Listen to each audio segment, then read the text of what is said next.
Hello, hello, hello. So today I will be talking about actress Lana Turner. I read her memoir, The Lady, the Legend, the Truth, Lana, and this was published back in 1982. I didn't know much about the actress prior to reading her memoir, but I must tell you it is a fascinating read, and she is very truthful in a narrow way, and she has quite the sense of humor when recounting all of her romantic strife.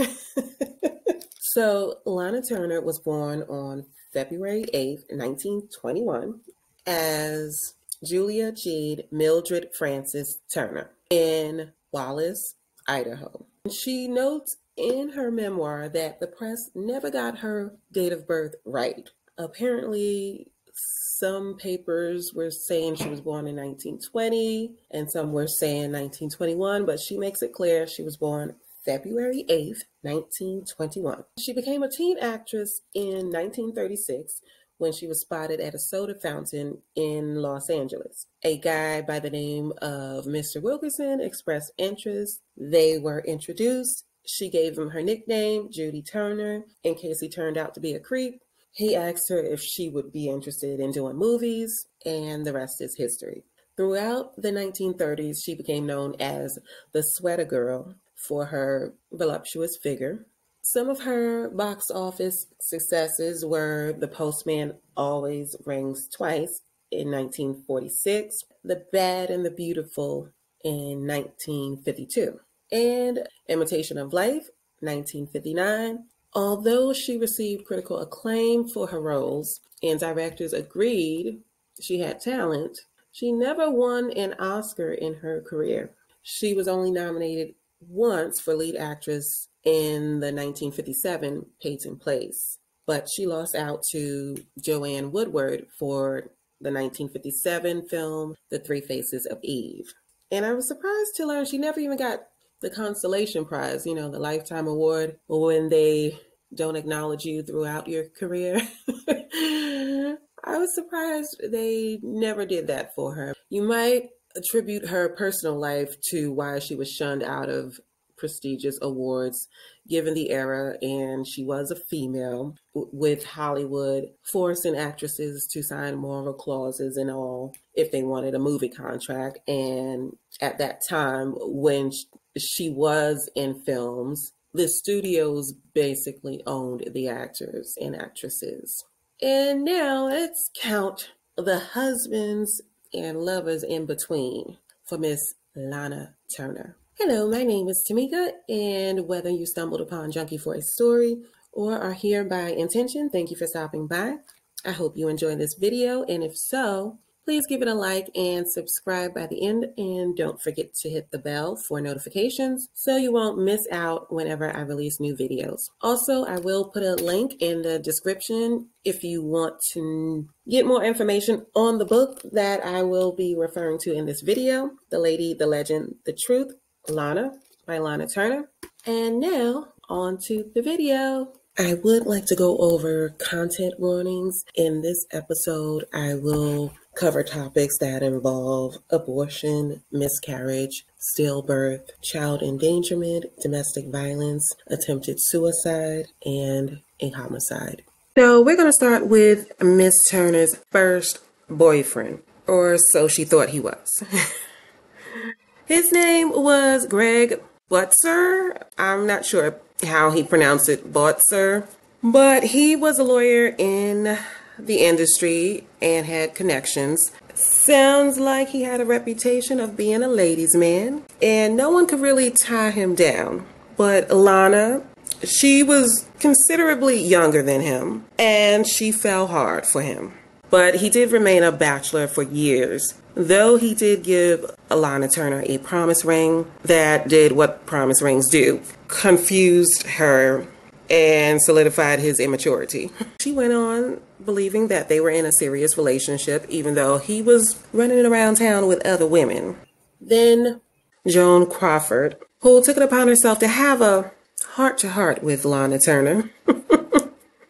I should point out, Greg was 30 years old at this point, and she describes him as tall and husky, soulful dark eyes, a tanned complexion, and a flashing smile that showed a lot of white teeth. She was around 17 at this time. She lost her virginity to Greg, and they were dating. But then one day she gets a call from Joan Crawford, who tries to, in a not so subtle way, coerce Lana Turner into breaking up with Greg because, according to Crawford, Greg is in love with her and he doesn't want to hurt Lana's feelings. And I'm quoting from page 37 of The Lady, the Legend, the Truth. This is Crawford in the phone conversation with Lana Turner. So she says, "I couldn't let you go on hoping, believing, because you see, Greg wouldn't tell you. Darling, you've simply got to know that what Greg and I have is real, and it's been going on for a long time." Now, we know Miss Crawford's reputation of being somewhat of a man-eater, and she's quite persistent and possessive when she clutches on to a man. So, yeah, she wanted Lana out of the way. I'm not sure how old Miss Crawford was, but it sounds like she was older than Lana. I'm guessing because it looks like we can't quite confirm her age even. But it sounds like there was at least somewhere around a 10 to 15 year age difference between Lana Turner and Joan Crawford. But yeah, she makes it clear that, he's her man. So then, out of spite, Lana Turner ups and marries her first husband, who she met while filming, and nobody seemed to like him. And it sounds like that includes Lana Turner when she first met him. So she met Artie Shaw when she was filming the film Dancing Coed, which starred Shaw and his orchestra. And when you read about their introduction, it doesn't sound auspicious, but somehow she was just so heartbroken by Greg that she ended up marrying Shaw on a whim. Let me go back for a minute. So it sounds like she was still hopeful that things would work out with Greg, even after the conversation with Joan Crawford. So she was still dating him. He was breaking their arrangements, it sounds like, often, and standing her up. Lana Turner. It was her 19th birthday, and she was planning to go out with Greg and her mother. Greg had invited both of them, she and her mom, to dinner to celebrate. And actually her mother's birthday was 4 days later. So they would have been celebrating both Lana and her mother's birthdays. So then Greg up and canceled. He called and let her know he wouldn't make it, yada, yada, yada. And then right after he cancels, guess who calls? The abhorrent Artie Shaw. Now, throughout this book, he has a reputation of just not being a likable person. That's how we'll put it, okay? She clearly was at her lowest, and Shaw asked her out to dinner, and she obliged. From there, it sounds like it was only a weekend, he proposed to her. They went on and eloped to Las Vegas, and her mother was not even in attendance. Her mother was worried about, where Lana was, so she in fact called her boyfriend Greg, who she assumed was still her boyfriend at this time, and Greg didn't know where she was. They both found out, Greg and her mother, that Lana up and married Artie Shaw. And because in those days you communicated by phone or telegraph, Lana Turner sent her mother a telegraph saying, "Got married in Vegas, call you later, love, Lana." That's how her mother found out her only daughter was married. And then that marriage, her first marriage, turned out to be turbulent and violent and vindictive and a big fat failure. So she was quickly trying to get out of that marriage. Who did she call? The only lawyer she knew, her ex-boyfriend, Greg. So she asked for his help to get her out of the marriage, and she quickly left Artie Shaw. It sounds like she left with just the things on her that she can grab and where.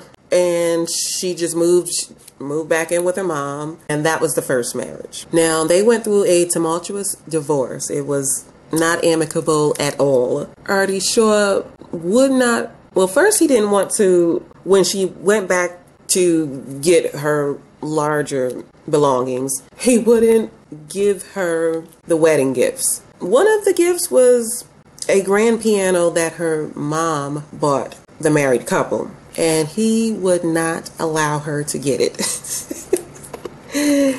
He was that spiteful and evil. But anyway, she got out of that marriage, but then she did find herself pregnant. And in those days, especially if you were an actress, you cannot be unwed or pregnant and separated or getting a divorce. Like, if you were pregnant, you were supposed to be married to that man. So she had quite the dilemma. She was told by her mother that she would, well, actually, she told her mother about the situation she was in, and then her mother suggested that she consult with Johnny Hyde. And I'm not quite sure who Johnny Hyde is. She took her mother's advice, asked him what she should do, and they both, her mother and Johnny Hyde, agreed that she should either go back to her husband, Artie Shaw, since the divorce had not been finalized yet, or she should get an abortion. She chose the latter. She paid $500 for, well, in her words, a butcher to get rid of the baby. She was 19 years old at the time, and she had some complications with that abortion. It turned out to be a strenuous procedure, but she got through it. It was done at home. And when her husband found out about it, he said he should have been consulted first, even though when she tried to reach out to him, he hung up on her. Yeah, she was only 19 years old at that point. And that was her first marriage. Now, she was reported as one of Howard Hughes' ladies back in the day, but it sounds like that may have been more publicity than truth. She found him to be weird and unattractive and a bore to talk to. So he ended up mostly talking to her mother whenever he would come over, but there are reports that they dated. And then I must say, Lana Turner was never single for long. She admits to dating casually until she met her second husband, Joseph Stephen Crane III. Now, this one is an interesting one. The first time they got married, yes, they married twice. She met him in Los Angeles. She agreed to go out for dinner with some friends, and he was one of the attendees. And she described him as, his looks and manner charmed me instantly. He mentioned that his family owned a tobacco business, but then she later found out what he meant by that. But as she says, she has a weakness for good looks coupled with witty charm. She once again fell hard, and he proposed, and they eloped in Las Vegas yet again.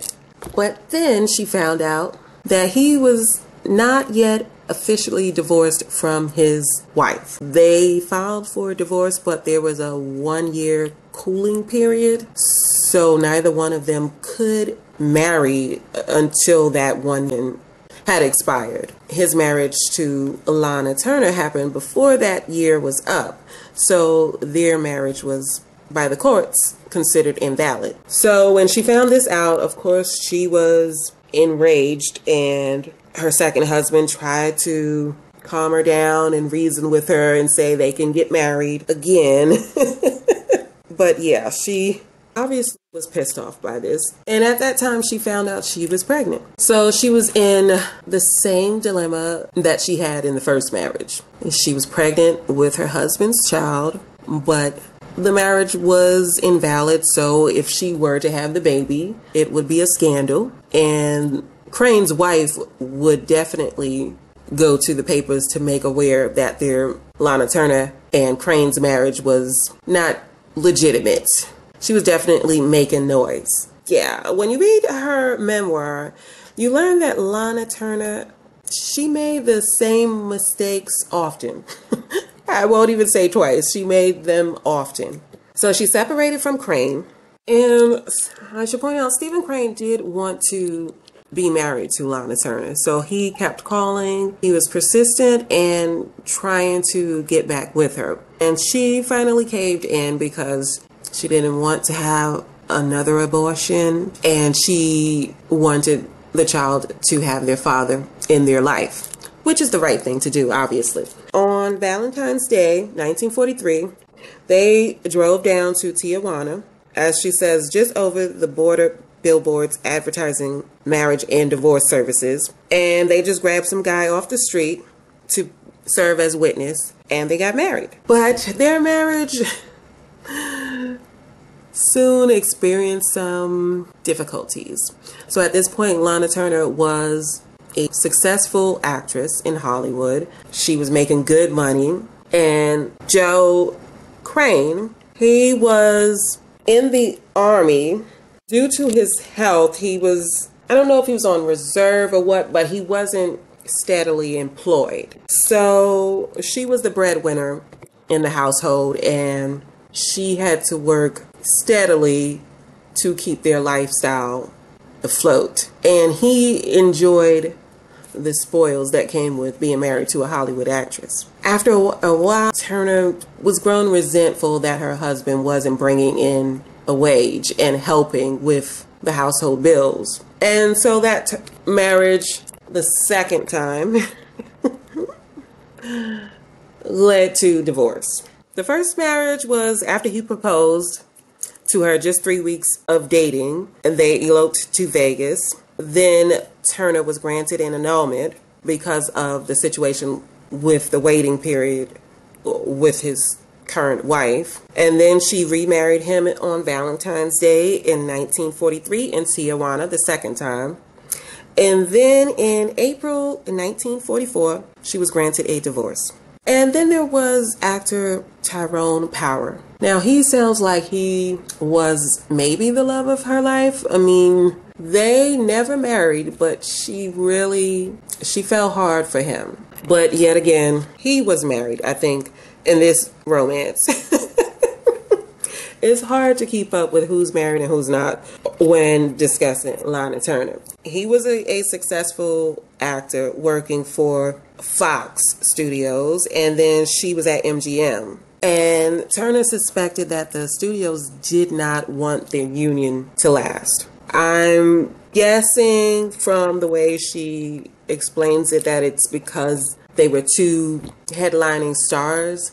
So if they got together, it may have been to the detriment of the studios, because they would be like a Hollywood power couple and could potentially cost the studios money and everything else. Yeah, they didn't like that union, but Lana was very much in love with Tyrone Power, and she hoped to marry him. But he was separated from his wife, but not officially divorced. So they did have to sneak around because that was a forbidden relationship, obviously, with him being married. This was 1946, but Turner believed she and Power would have married if his wife had granted him a divorce. So his wife, Annabella, was making it difficult. Even though they were separated, Lana doesn't go into details about Power's marriage, so I'm not sure why Annabella was giving him a hard time. Like, I don't know if it was for money or because she did want to repair her marriage, or I'm not sure exactly what. But Lana Turner spent New Year's with Power. That was 1947. And then after his critically acclaimed film, Nightmare Alley, Power dumped Lana without any hint of the relationship being in trouble. And she obviously was devastated. Then there was her third husband, Bob Topping. But everyone called him Bob. I'm sorry, his real name was Henry J. Topping Jr., but everyone called him Bob. He was the grandson of Daniel J. Reed, who was the tin plate king. And his mother left her estate to him and his two brothers. So Topping came from money. Okay, let me back up. I almost forgot. Lana Turner yet again found herself pregnant by a married man, not able to have the baby unless she wanted to ruin her career. She's faced with this problem again. She was pregnant with Tyrone's baby at this time. And she did tell him that she was pregnant with his child, and he appeared excited, but that's when Lana Turner told Tyrone Power that she was pregnant. They both were together in this decision making on whether to keep the baby, even though he was still married. But as she said, two big careers. In those days, you didn't make babies just because you were deeply in love. And she would have been branded a whore and probably never work again.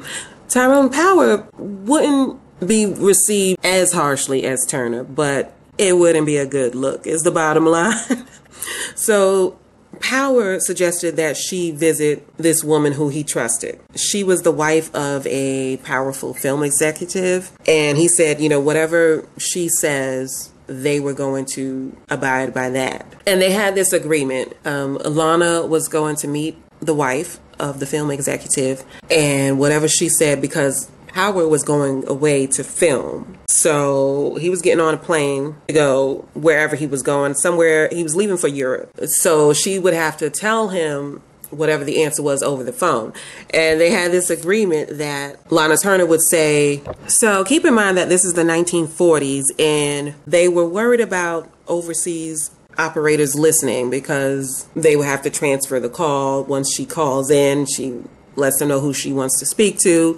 They would transfer the call, but it's possible that they could still be on the line listening to the conversation. Their code for discussing whether to abort or keep the baby was if Lana, after speaking to the wife, was going to abort the baby, she would call Tyrone and say, I found the house today. And if she was going to keep the baby, she would say, I haven't found the house today. So after speaking with the wife of the film executive, Lana, she called Tyrone in Europe, and she said, I found the house today. My guess is that Tyrone Power was offered money or other gifts from Fox Studios or people who would have benefited from him breaking things off with Lana Turner, because he did ask her to go to that film executive's wife's home to meet with her about the decision to have the baby or not. So it already sounded like Tyrone had his career in mind and not Lana Turner, but I don't think Turner, even in retrospect, made that connection. After the heartbreak of when he just up and left her, again, she moved on to her third husband, Bob Topping, that I was talking about. So yeah, he presented himself as this affluent, a man who could take care of her. He had this massive home, and it sounded like, to Lana, she would be taken care of and she could kind of rest for a bit, because at this point she had been making films for over 10 years now, and she was a little bit exhausted. She had her one daughter, Cheryl, and she was also taking care of her mother. So everything was on her plate. She was the one that was responsible for herself, her daughter, and her mother. And her choices of men certainly weren't cushioning that responsibility. So when she met Topping, she was breathing a sigh of relief. But that sigh didn't last for long, okay? Topping turned out to be a drunk, and he always had a cash flow problem. He was wealthy on paper, but he was always in need of a loan, if you know what I mean, okay? But she married Topping in April of 1948 in Bel Air. And this time she got to wear a wedding gown. She did not elope to Las Vegas. And her mother and friends attended the wedding. And her daughter was the flower girl. So it was a real wedding this time, the third time.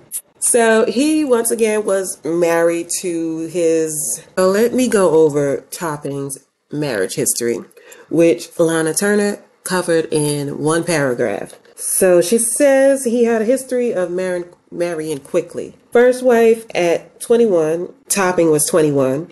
His first wife was Jane Shattuck. Right after her divorce from playwright Jack Kirkland, they divorced 3 years later. He became engaged to, on the same day that they officially divorced, he became engaged to Gloria Mimi Baker, the famous Cafe Society glamour girl of 1937. And she was the half-sister of George and Alfred Gwen Vanderbilt. A few years and 2 children later, he divorced her and married his brother's ex-wife, Arlene Judge. He and Arlene were splitting up, and she was pressing for a big settlement. And that's when he began dating Lana Turner.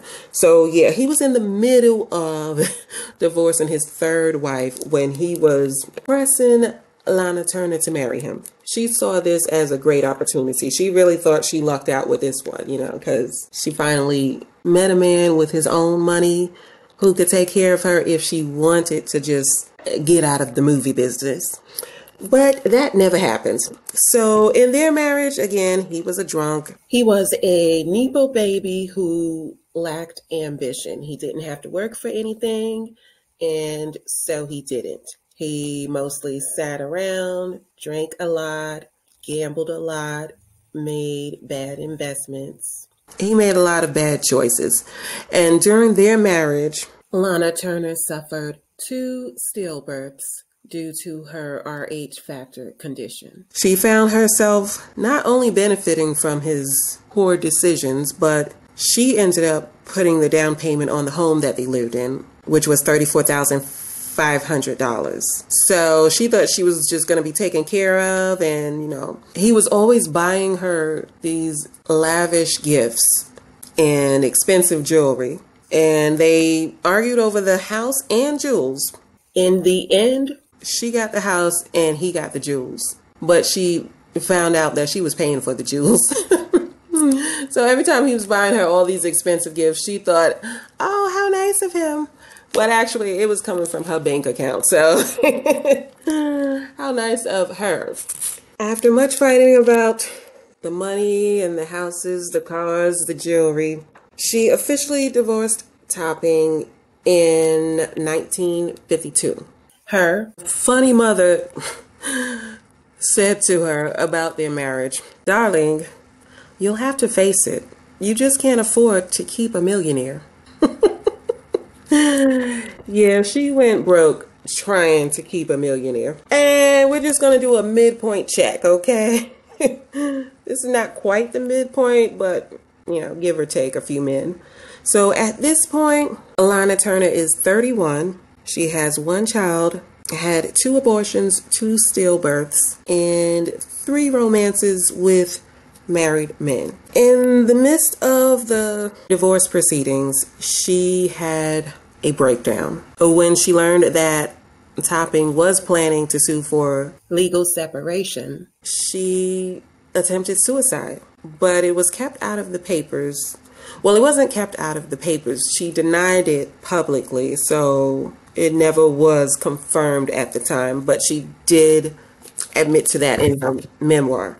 Then in 1951, she started dating actor Fernando Lamas when they were filming The Merry Widow. They were, yet again, separated from their spouses, so they both were in bad marriages at this point. That was a short-lived romance and doesn't sound all that special in the grand scheme of things. So fast forward to 1953, Lana Turner is dating Lex Barker. He is divorced from actress Arlene Dahl. No, actually. Okay, so Lana Turner is dating Lex Barker. He is an actor as well. And he is in the middle of divorcing his wife, who is an actress, Arlene Dahl. And once their divorce is finalized, Turner and Barker marry on September 8th, 1953.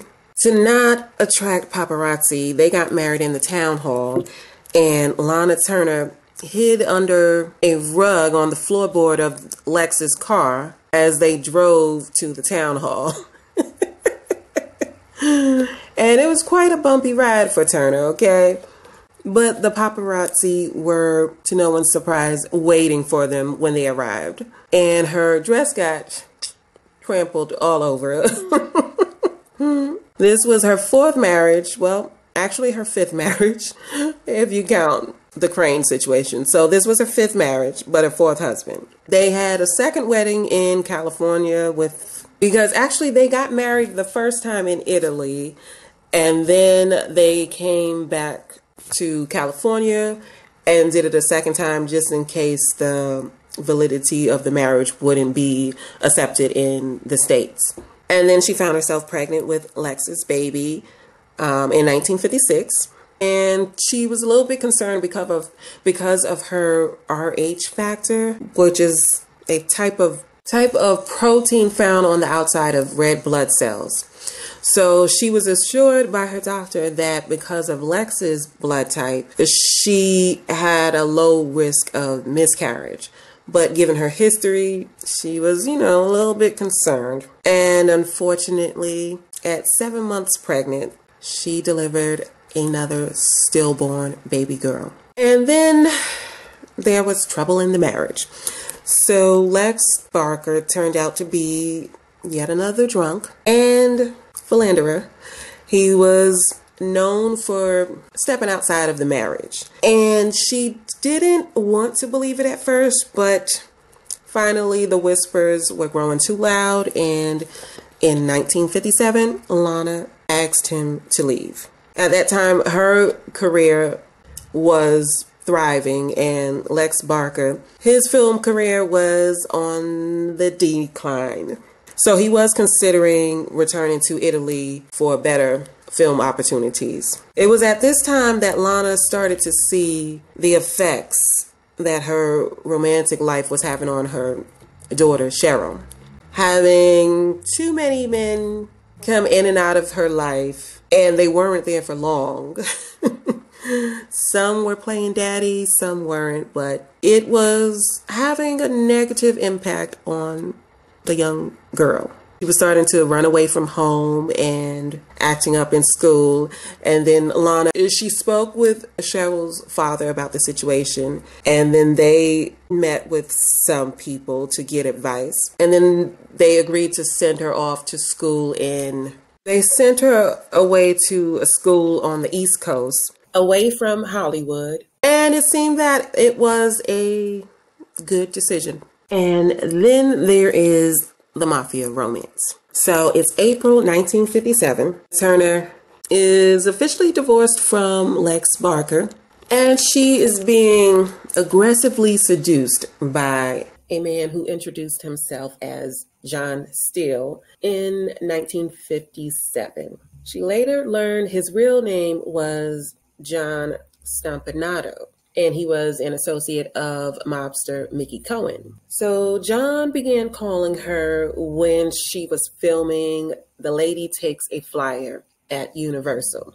He called excessively and filled her rooms with bevies of flowers that came from a flower shop owned by Mickey Cohen. At first, she refused to see him and declined all requests for dinner, but the flowers and phone calls continued. She mentioned that when she did answer one of his calls, he name dropped that he knew she was a friend of another Hollywood beauty, Ava Gardner. Gardner seems much too sharp to fall for some gangster's advances, so that may be why he moved on to Lana Turner, since she was between husbands at the time. Finally, she agreed to meet for a drink. She said of the affair, it started with flowers and an innocent invitation for a drink, and it was to end in screaming headlines and death. And now, Turner should have been keen to his no good intentions, because by now she had 4 failed marriages and a slew of broken promises from no good men. She was only 36 years old and maybe not hip to the mafia seduction, so we'll give her a pass. slightly. She said he was a good lover and gentleman at first, to lure her in, of course. And then when she was hooked, Mr. Hyde revealed himself. Their romance was brutally violent, with him beating her so badly one time that she had to call out because she could not film with her face in the state that it was in. She also mentioned how if she ever tried to leave him, he would always threaten to ruin her pretty face, which we know was her moneymaker. Once she found out from a friend Johnny's real name and mafia affiliation, she plotted to leave him. She even thought that filming in London would do the trick, but the gangster followed her there. She eventually called Scotland Yard and had him deported back to the U.S. when his violent behavior was creating conflicts at work. She had to be strategic in how she broke things off with Johnny because he was growing bolder in his threats and even threatened to harm her daughter Cheryl and mother. Those were the two people who Lana Turner loved most. And then came the fatal day, April 4th, 1958. It was a Friday. He called to let her know the three of them, he, Lana Turner, and her daughter Cheryl, were going to see a movie.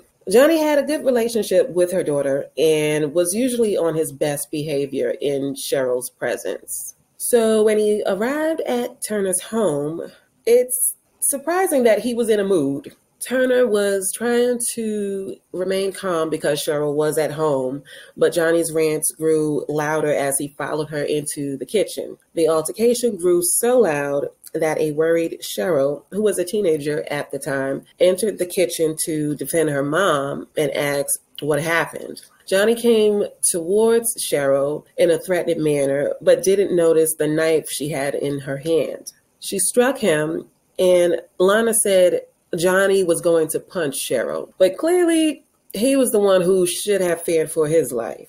He fell to the floor and was gasping, struggling to breathe, and died shortly after.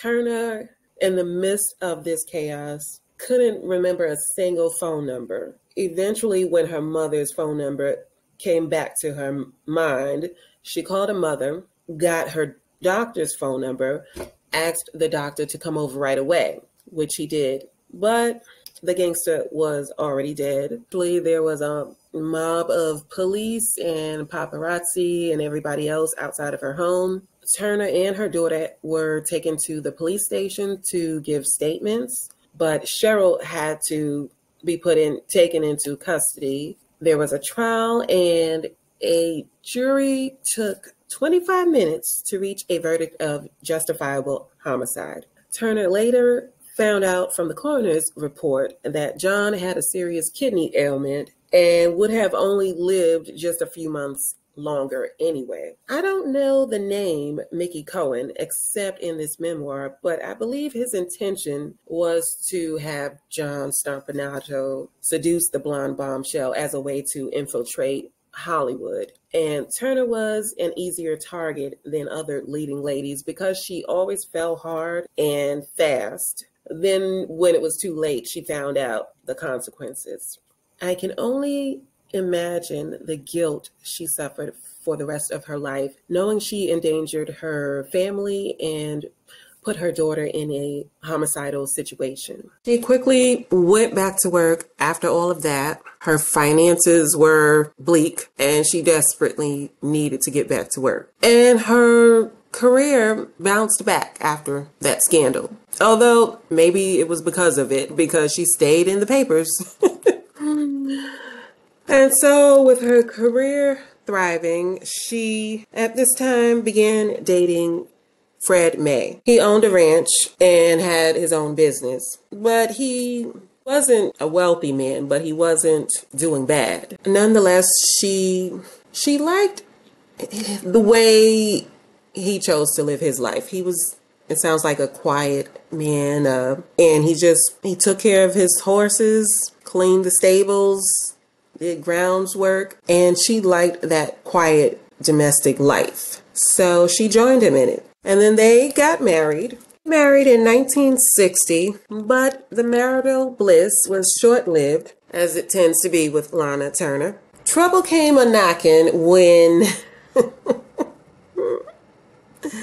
Fred asked for, well, I think he didn't even want the loan, but I guess he brought up his money issues. So she says she had to pry it out of him, but he eventually admitted that he was in serious need of $5,000. Everything he said was tied up for the moment, and he wasn't, as they say in business, liquid. And it was after she gave him that loan that the marriage went downhill. So she felt like she was duped into giving him a loan, and he just ended up buying a Cadillac. And she admits she may have overreacted, but she didn't like the way he went about it. So she wanted a divorce.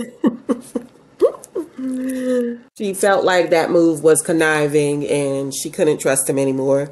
They got divorced in 1962, but he remained in her life as a good friend. And then there was Bob Eaton in 1965. He was an aspiring filmmaker from Virginia. Yes, so she said he was 10 years younger than her, handsome and athletic. They became inseparable and they got married in 1965. But this was a rocky union. So Eaton was yet another ladies' man, and she would hear about his escapades in their home, well, I guess I should say her home, because this was even before they were married. He would bring women over and have his fun with them in her bedroom, Lana Turner's bedroom, her bed. And, they would break up for a while and then they'd get back together. It was on and off for quite some time, but they still got married. And she said she got married at his family's home in Arlington, Virginia. And she was expecting his career to take off in 1965 with his production company. So she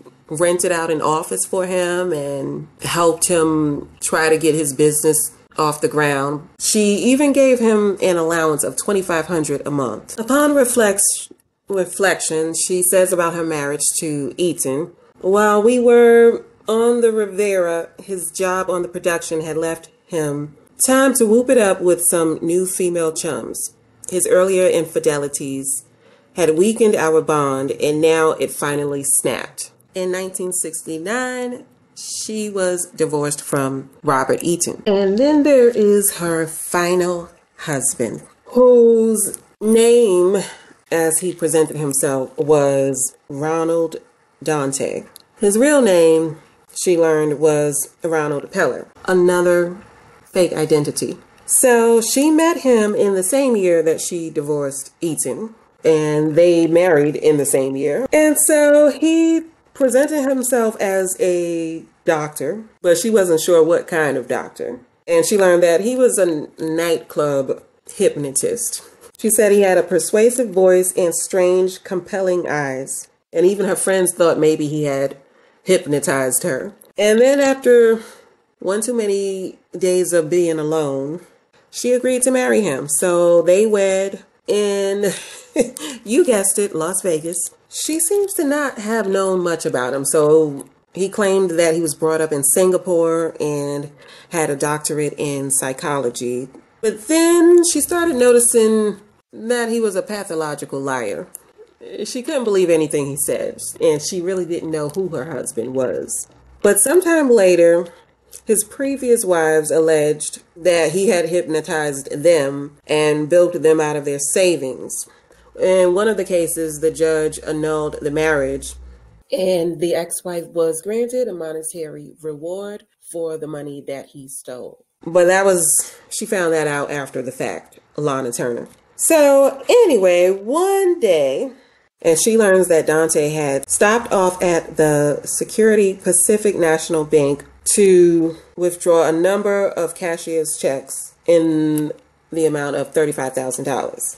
He made them out to several different people and drew one very large one for himself. So the bank called her about the withdrawals and informed her that Dante misrepresented himself and they instructed Lana Turner to put a stop payment on these checks immediately. Then charges were filed in January of 1972. Until then, $30,000 or so that the bank had been able to recover had remained in escrow. Meanwhile, Dante had just up and disappeared. And wouldn't you know it, Dante actually sued her for divorce. Lana Turner immediately countersued. And while all of this was happening, she decided to go on vacation to see a friend of hers in Palm Springs. And then she unexpectedly gets a call from Dante, and he's just like, hey, what are you doing? You know, acting like they're just casual friends who just need to catch up, you know? So he's having a conversation with her, and it seems pleasant, but then she becomes suspicious. So she was planning to stay a couple more days at her friend's house, but when Dante suddenly called her, she decided to go back home. So she immediately returns to California, and she discovers that her special drawer that she keeps her valuable jewelry in, that drawer was roughly forced open, and about $100,000 worth of jewelry was missing. So she was granted divorce, obviously.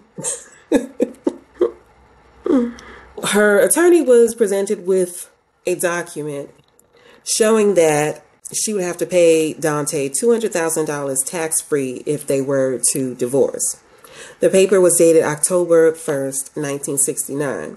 It had her signature, but she claimed that she did not sign such a document, and just given Dante's history, the judge agreed with her and did not consider that document. So in the end, she was granted divorce, but she never recouped the money that was stolen from her, nor the jewelry.